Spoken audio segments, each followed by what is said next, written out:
Selamat siang Bapak Ibu sekalian, kita ketemu lagi di Sidaman Rohani siang hari ini. Mari sebelum kita lebih jauh, kita akan berdoa lebih dahulu. Bapa kami yang di dalam surga, kami sungguh bersyukur dan berterima kasih kalau siang hari ini kembali kami boleh merenungkan firman-Mu. Biarlah Roh Kudus yang akan memimpin kami sehingga apa yang kami renungkan menjadi berkat di dalam kehidupan kami. Kami percayakan akan siraman rohani siang ini dalam kuat kuasa-Mu sendiri. Terpujilah Engkau, dalam nama Yesus kami berdoa. Amin. Bapak Ibu sekalian, hari ini saya akan membahas mengenai pujian dan kritikan. Di dalam Amsal 11 ayat 9 dikatakan, dengan mulutnya orang fasik membinasakan sesama manusia, tetapi orang benar diselamatkan oleh pengetahuan. Masalah besar dari sebagian kita bahwa sikap kita lebih dirusak oleh pujian daripada diselamatkan oleh kritikan. Hati-hati saat menerima pujian. Memang pujian itu dapat meningkatkan suasana hati. Jadi kalau kita sedang susah, kita dipuji, itu hati kita bisa meningkat kesukaannya. Yang kedua, dapat memotivasi, memberikan motivasi untuk berbuat segala sesuatunya. Yang ketiga, membuat orang merasa aman rasanya karena dipuji oleh orang. Dan yang keempat, meningkatkan ketekunan. Jadi bisa meningkatkan ketekunan. Apa yang kita lakukan itu kita bisa terus mengerjakan dengan tekun. Namun pujian juga dapat merusak diri kita. Sebab itu kita harus waspada. Sekarang kita berpikir mengenai kritikan. Kritikan adalah proses analisis dan evaluasi terhadap sesuatu dengan tujuan meningkatkan pemahaman, memperluas apresiasi atau memperbaiki pekerjaan. Jadi itulah yang namanya kritikan.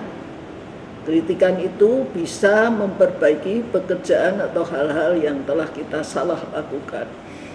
Contoh dalam Alkitab adalah Nabi Nathan.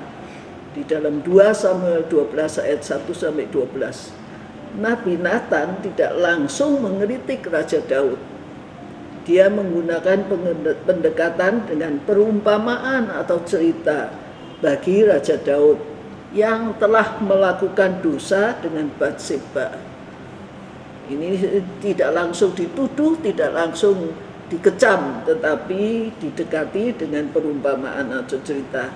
Dia mulai mengatakan demikian, adalah seorang miskin yang memiliki hanya seekor domba, sedangkan orang lain atau si kaya adalah orang yang memiliki banyak domba di rumahnya. Namun pada satu saat datanglah teman si kaya mampir ke rumahnya dan dia ingin menjamu tamu ini atau sahabatnya ini. Namun herannya dia tidak mau mengambil salah satu domba yang dia miliki, padahal dia mempunyai banyak domba. Justru dia mengambil milik dari si miskin yang hanya satu-satunya domba yang dia punyai untuk menjamu temannya. Mendengar hal ini Raja Daud sangat geram atau marah sekali. Dia mau menghukum si kaya. Jadi sudah begitu, saat itulah Nathan mulai mengungkapkan bahwa si kaya itu adalah diri sang raja, bukan orang lain. Jadi dikatakan bahwa orang itu adalah raja sendiri yang sudah mengambil istri daripada Uria. Itu yang dikatakan dia membunuh Uria. Kenapa? Karena hanya ingin tidur bersama-sama dengan istrinya. Itu yang dilakukannya. Tapi bagaimana waktu dia tahu bahwa itu kenyataannya, Raja Daud menjadi sangat menyesal. Dan dia mengakui akan kesalahannya, segala kesalahannya diakuinya. Intinya, kalau kita mau mengkritik boleh, tapi dengan tujuan untuk kebaikan.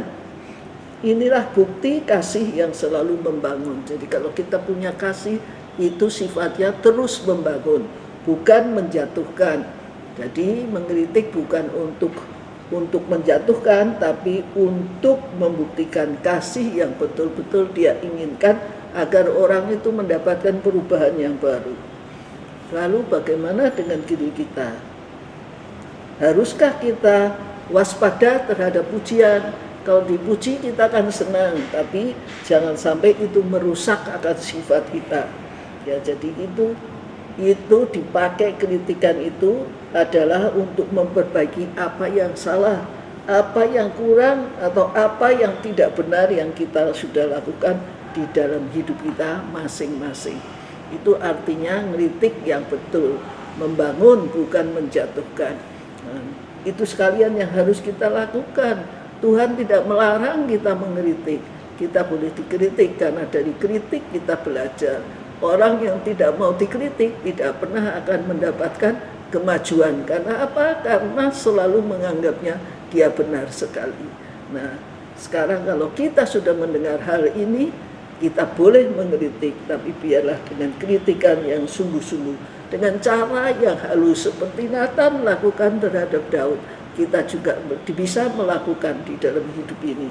Jadi kalau kita mempunyai hal seperti itu, kita tidak usah takut dan gentar. Silahkan mengkritik, silahkan memperbaiki orang dengan cara-cara yang baik, cara-cara yang sungguh-sungguh membuat suatu perbaikan di dalam diri atau sikap orang yang kita kritik.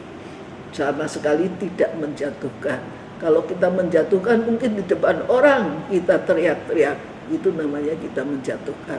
Tapi kalau dengan rasa senyap, dengan sendiri, kita akan berbahagia. Seperti Raja Daud sangat menyesal.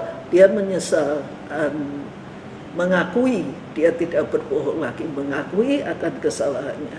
Kiranya kita juga sama seperti itu. Tuhan kiranya memberkati kita sekalian. Amin. Mari kita akan berdoa sekali lagi. Terima kasih dan syukur kami naikkan kepada-Mu, Lord.